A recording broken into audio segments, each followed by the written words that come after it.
السلام علیکم ورحمۃ اللہ وبرکاتہ۔ دوستو، پارہ 4 کے آغاز میں بنی اسرائیل اور کھانے پینے سے متعلق بعض غلط دعووں کی وضاحت کی گئی ہے۔ اللہ تعالیٰ انسان کو متوجہ کرتے ہیں کہ دین اپنی خواہشات کے مطابق نہیں بلکہ اللہ کی ہدایت کے مطابق قبول کرنا ہے۔ یہاں ایک بہت بڑا اصول سامنے آتا ہے۔ اللہ کی بات کے سامنے اپنی خواہش کو ترجیح دینا ایمان کے لیے خطرناک ہے۔ آج ہماری زندگی میں بھی یہی مسئلہ موجود ہے۔ ہم کبھی کہتے ہیں یہ کام سب کرتے ہیں، زمانہ ہی ایسا ہے، لوگ کیا کہیں گے۔ لیکن ایک مسلمان کے لیے اصل سوال یہ ہونا چاہیے، اللہ تعالیٰ کیا پسند فرماتے ہیں؟ یہ حقیقی کامیابی کا راستہ ہے۔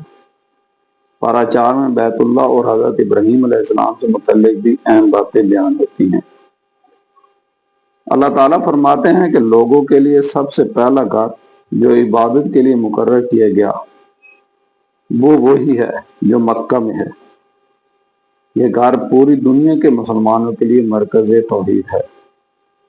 یہ ہمیں یاد دلاتا ہے کہ اسلام کی بنیاد کسی قوم، نسل یا علاقے پر نہیں بلکہ توحید اور اللہ کی عبادت پر ہے۔ دنیا کے مختلف ممالک میں رہنے والے مسلمان ایک ہی قبلے کی طرف رخ کرتے ہیں۔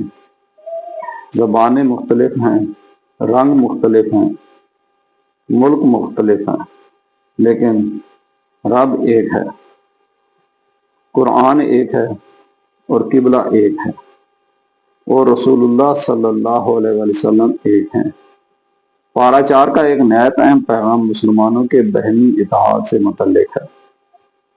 اللہ تعالیٰ فرماتے ہیں، اور سب مل کر اللہ کی رسی کو مضبوطی سے تھام لو اور تفرقے میں نہ پڑو۔ یہ آیت آج کے دور کے لیے بھی انتہائی اہم ہے۔ آج انسان چھوٹی چھوٹی باتوں پر ایک دوسرے سے دور ہو جاتا ہے۔ زبان، علاقہ، خاندان، جماعت اور معمولی اختلافات انسانوں کے درمیان فاصلے پیدا کر دیتے ہیں۔ لیکن قرآن ہمیں یاد دلاتا ہے کہ مسلمان کی اصل پہچان اللہ کی بندگی اور دین حق سے وابستگی ہے۔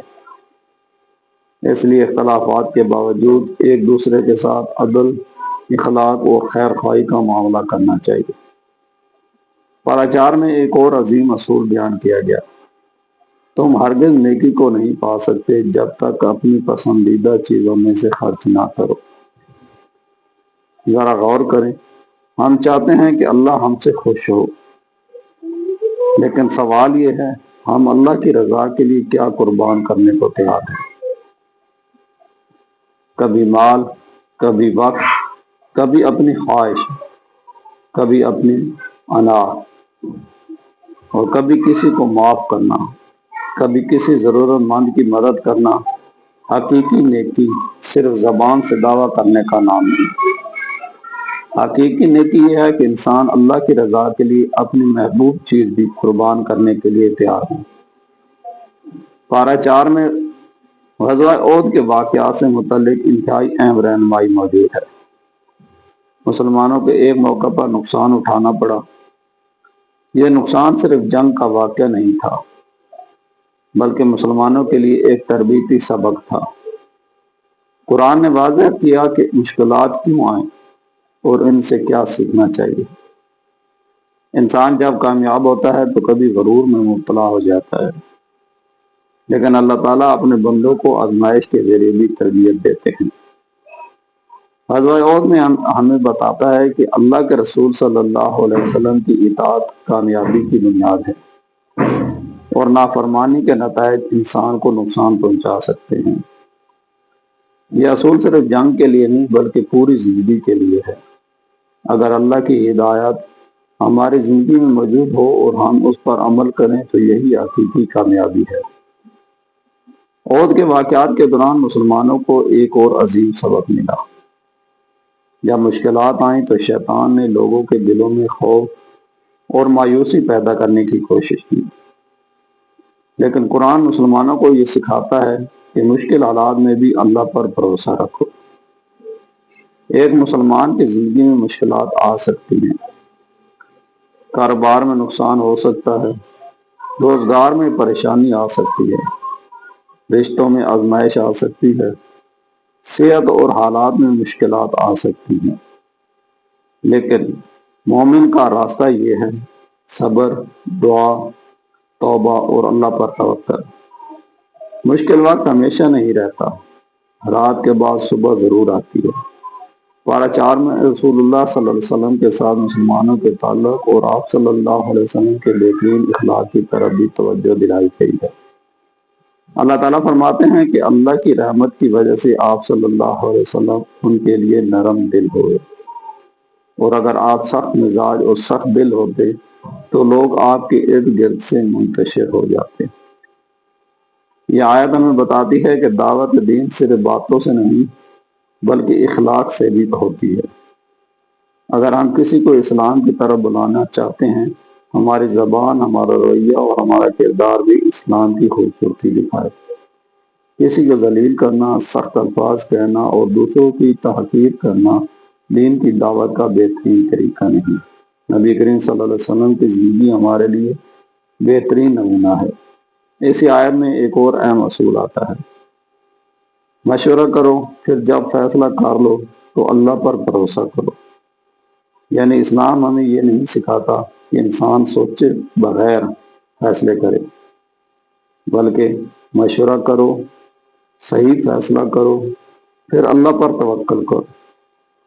یہ اصول گھر، کاروبار، تعلیم اور زندگی کے ہر معاملے میں فائدہ دے سکتا ہے۔ پارہ 4 ہمیں دنیا کی حقیقت بھی یاد دلاتا ہے۔ دنیا کی محبت انسان کو دھوکے میں ڈال سکتی ہے۔ مال، اولاد، شہرت، طاقت اور خواہشات انسان کو اپنی طرف کھینچتی ہیں، لیکن مومن کو یاد رکھنا چاہیے کہ یہ دنیا عارضی ہے، اصل کامیابی آخرت کی کامیابی ہے۔ اگر دنیا مل گئی لیکن آخرت ظاہر ہو گئی تو انسان نے سب کچھ کھو دیا، اور اگر اللہ تعالیٰ راضی ہو گئے تو یہی سب سے بڑی کامیابی ہے۔ پارہ 4 میں اہل کتاب کے بعض رویوں اور ان کے ساتھ متعلق معاملات کا بھی ذکر آتا ہے۔ قرآن ہمیں یہ سکھاتا ہے کہ ہر معاملے میں انصاف کیا جائے۔ کسی قوم کے ہر فرد کے بارے میں ایک ہی فیصلہ نہیں کیا جا سکتا۔ قرآن خود بعض اہل کتاب کے ایسے لوگوں کا ذکر کرتا ہے جو اللہ پر ایمان رکھتے تھے، اللہ کی آیات کے سامنے عاجزی کرتے تھے اور نیکی کی طرف متوجہ رہتے تھے۔ اس سے ہمیں ایک اہم سبق ملتا ہے: اسلام ہمیں عدل سکھاتا ہے، تعصب نہیں۔ پارہ 4 میں تقوی کی اہمیت بھی بار بار سامنے آتی ہے۔ تقوی صرف یہ نہیں کہ انسان لوگوں کے سامنے نیک نظر آئے، تقوی یہ ہے کہ انسان تنہائی میں بھی اللہ کو یاد رکھے۔ جب کوئی اسے نہ دیکھ رہا ہو تب بھی وہ حرام سے بچے، جب بدلہ لینے کا موقع ہو تب بھی انصاف کرے، جب گناہ آسانی سے مل سکتا ہو تب بھی اللہ کے خوف سے رک جائے۔ یہی تقوی ہے۔ قرآن مسلمانوں کو ایک ایسی امت بننے کی دعوت دیتا ہے جو نیکی کی طرف بلائے اور برائی سے روکے، لیکن اس کام کے لیے علم، حکمت، اچھا اخلاق اور نرمی ضروری ہے۔ صرف دوسروں کی غلطیاں تلاش کرنا مقصد نہیں، سب سے پہلے ہمیں خود کو دیکھنا چاہیے: کیا میں اس بات پر عمل کرتا ہوں جس کی نصیحت دوسروں کو کرتا ہوں؟ قرآن کا پیغام پہلے اپنے دل کو بدلنے کا ہے، پھر معاشرے کو۔ پارہ 4 میں اللہ تعالیٰ مومنوں کو تقوی اختیار کرنے اور اللہ کی اطاعت کرنے کی طرف متوجہ کرتے ہیں۔ ایک مسلمان کو اپنی زندگی کے ہر دن یہ سوچنا چاہیے: اگر آج میری زندگی کا آخری دن ہو تو کیا میں اللہ کے سامنے جانے کے لیے تیار ہوں؟ یہ سوال انسان کو غفلت سے نکال سکتا ہے۔ ہمیں معلوم نہیں ہماری زندگی کتنی باقی ہے، اس لیے توبہ کو کل پر نہیں چھوڑنا چاہیے، نماز کو کل پر نہیں چھوڑنا چاہیے، نیکی کو کل پر نہیں چھوڑنا چاہیے۔ کسی کا حق ادا کرنا ہو تو آج کریں، کسی سے معافی مانگنی ہو تو آج مانگیں، اللہ کی طرف واپس آنا ہو تو آج واپس آئیں۔ پارہ 4 ہمیں صبر کی طرف بھی متوجہ کرتا ہے۔ صبر کا مطلب یہ نہیں کہ انسان کوشش چھوڑ دے، بلکہ صبر یہ ہے کہ مشکل کے باوجود اللہ کی نافرمانی نہ کرے، آزمائش میں ثابت قدم رہے، نیکی پر قائم رہے اور اللہ سے امید نہ توڑے۔ یاد رکھیں، آزمائش مومن کو توڑنے کے لیے نہیں، اسے مضبوط بنانے کے لیے بھی آ سکتی ہے۔ پارہ 4 کے آخری حصے میں سورۃ النساء شروع ہوتی ہے۔ یہاں انسانی معاشرے اور خاندانی نظام سے متعلق اہم احکام بیان کیے گئے ہیں۔ یتیموں کے حقوق، عورتوں کے حقوق، نکاح اور وراثت سے متعلق بنیادی رہنمائی سامنے آتی ہے۔ اسلام نے عورت کو عزت دی، اس کے حقوق مقرر کیے، یتیموں کے مال کی حفاظت کا حکم دیا اور معاشرے کو ظلم سے بچانے کے لیے واضح اصول عطا کیے۔ یہ ہمیں بتاتا ہے کہ اسلام صرف عبادت کا دین نہیں بلکہ عدل اور حقوق العباد کا بھی دین ہے۔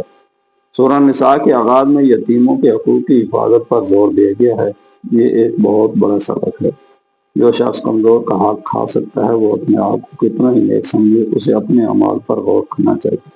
اسلام ہمیں طاقتور بن کر کمزور کو دبانے کا نہیں بلکہ طاقت کو امانت سمجھنے کا درس دیتا ہے۔ یتیم کا مال، کمزور کا حق اور کسی انسان کی امانی، یہ سب اللہ کے سامنے جواب دہی کا معاملہ ہے۔ سورہ نساء کے ابتدائی حصے میں نکاح اور خاندانی معاملات کے متعلق بھی اہم احکام آتے ہیں۔ اسلام میں خاندان محض دنیاوی نظام نہیں بلکہ ایک ذمہ داری ہے۔ شوہر پر ذمہ داریاں ہیں، بیوی کے حقوق ہیں، والدین کے حقوق ہیں، اولاد کے حقوق ہیں اور رشتہ داروں کے حقوق ہیں۔ ایک مضبوط اسلامی معاشرہ اسی وقت بنتا ہے جب خاندان میں انصاف، محبت، وفاداری اور اللہ کا خوف موجود ہو۔ تو دوستو، اگر ہم پورے پارہ 4 کو چند الفاظ میں سمجھنا چاہیں تو اس کا پیغام کچھ یوں ہے: اللہ کی اطاعت کرو، قرآن کو مضبوطی سے تھامو، تفرقے سے بچو، نیکی میں ایک دوسرے کا ساتھ دو، آزمائش میں صبر کرو، اللہ پر توکل کرو، نبی کریم صلی اللہ علیہ وسلم کے اخلاق کو اپناؤ، یتیموں اور کمزوروں کے حقوق ادا کرو، اپنے خاندان کے ساتھ انصاف کرو اور سب سے بڑھ کر اپنی زندگی اللہ کی رضا کے مطابق گزارو۔ ذرا ایک لمحے کے لیے اپنے دل سے سوال کریں، ہم دنیا میں آنے کے بعد کتنی چیزوں کے پیچھے بھاگ رہے ہیں؟ مال، مکان، گاڑی، شہرت، لوگوں کی تعریف، لیکن آخر میں ہم نے واپس اسی اللہ کے پاس جانا ہے جس نے ہمیں پیدا کیا۔ پارہ 4 ہمیں یاد دلاتا ہے کہ کامیابی صرف دنیا حاصل کرنے کا نام نہیں، حقیقی کامیابی یہ ہے کہ انسان کا رب اس سے راضی ہو جائے۔ اگر آج ہم اللہ کی طرف ایک قدم بڑھائیں گے تو ہماری زندگی بدل سکتی ہے۔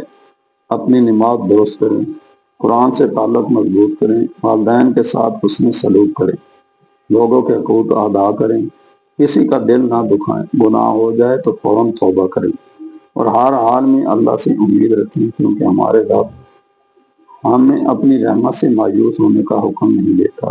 اے اللہ، ہمیں قرآن سمجھنے والا بنا دے، قرآن پر عمل کرنے والا بنا دے، ہمیں تفرقے، تکبر، حسد اور نفاق سے محفوظ فرما، ہمیں صبر، تقوی، اخلاص اور نیک اخلاق عطا فرما، ہمارے والدین پر رحم فرما، ہمارے گھروں میں سکون عطا فرما، ہمیں حلال رزق عطا فرما اور ہمیں دنیا میں بھی خیر عطا فرما اور آخرت میں بھی کامیابی عطا فرما۔ آمین یا رب العالمین۔ اگر آپ کو پارہ 4 کے خلاصہ پسند آیا تو ویڈیو کو لائک کریں، چینل اور اس کو سبسکرائب